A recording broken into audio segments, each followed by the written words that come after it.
नाशिकच्या पंचवटीत jogging track असलेल्या Shrikrishna garden समोर साकारलाय 7 मजली देवीदास हाईट प्रकल्प। मग येताय ना आजच आपला फ्लॅट बुक करायला देवीदास हाईट्स मध्ये। आमचा मोबाईल क्रमांक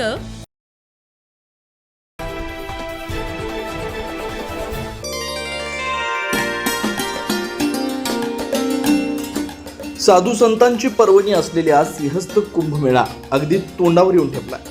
याच पार्श्वभूमीवर आज गंगा गोदावरी पंचकोटी पुरोहित संघाच्या वतीनं विविध कार्यक्रमांचं आयोजन करण्यात आलं।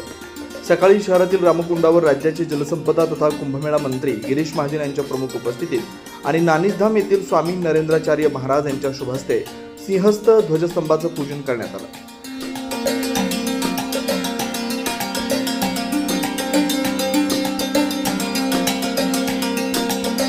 यावेळी रामकुंड परिसरास आकर्षक फुलांची सजावट करण्यात आली।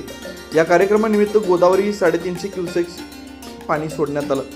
तब्बल 1 महिन्यांनी गोदावरीत पाणी सोडण्यात आल्यानं गोदाकाठ प्रसन्न झाल्याचं पाहायला मिळालं। या ध्वजस्तंभ शिलान्यास पूजन कार्यक्रमात आखाड्याचे महंत धर्मगुरू उपस्थित होते।